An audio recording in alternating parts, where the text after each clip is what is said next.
it's Brett and I am back with another weekly video. So if you have been tuning in the last couple weeks, then you have seen the videos I've done of what you should be doing several months before the wedding. So today's video, we're going to talk about what you should be doing 1 to 3 months before your wedding day. So my first thing for you is make sure that you have finalized your accessories. So any earrings you want to wear, necklaces, and your shoes, veil, headpiece, anything like that for the wedding day. Make sure that you have all of that at least ordered, if not already in the mail. My second thing is make sure that you have all of your beauty appointments scheduled. I mean, not like your hair and makeup for the wedding day. You should have done that a long time ago. I'm talking about like getting your roots colored, getting your nails done. If you want to spray tan, make sure that you are going ahead and locking in all of those appointments as well.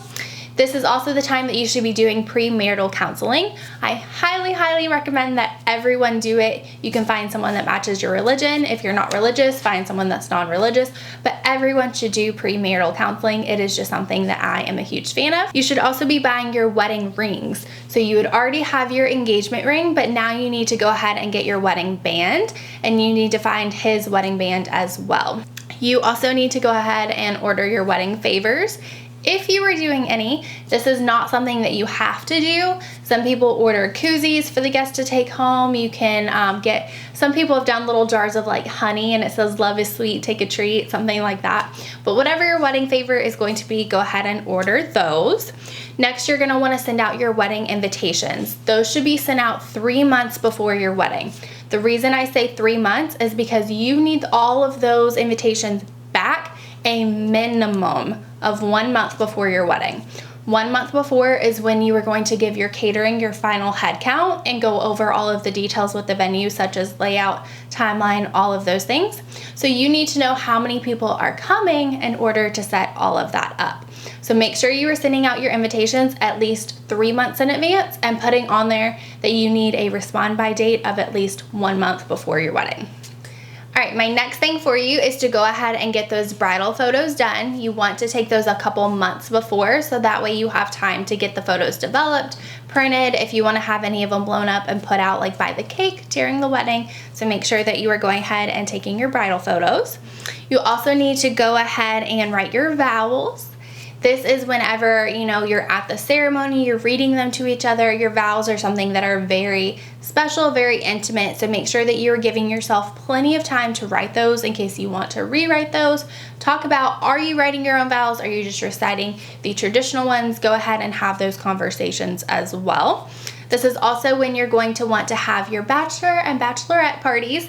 Do not do them less than a month before the wedding, because if anything, heaven forbid, anything goes wrong, somebody ends up in jail, somebody breaks an arm, breaks a leg, somebody gets a concussion, anything like that, you want to happen at least a month before the wedding, so you have time to fix it, to recover, to prepare. Trust me, you will thank me later. I have seen some horror stories happen, and we do not want that to happen. So have your bachelor and bachelorette parties at least a month before the wedding. This is also when you are going to finalize your songs with your DJ, with your harpist, with your musician, whoever is playing that music for the ceremony. Your first dance, your father-daughter dance, all of those songs should go ahead and be selected now. And then this is also the time when you are going to plan your rehearsal dinner. So let's talk about that real quick, because this comes into another thing. 1 month before your wedding is when you're going to do a final walkthrough with us here at the venue. The final walkthrough is where we go over the timeline, the floor plan, the linen color, every single thing we ask you that day. So we have all of the details. That is when you're going to select a time for your rehearsal to be held. The rehearsal will be held usually a day or two before your wedding. So during your final walkthrough, we can select that time, and then you can go ahead and nail down your rehearsal dinner. Your rehearsal dinner doesn't have to be the day before the wedding. You can do it a couple days before.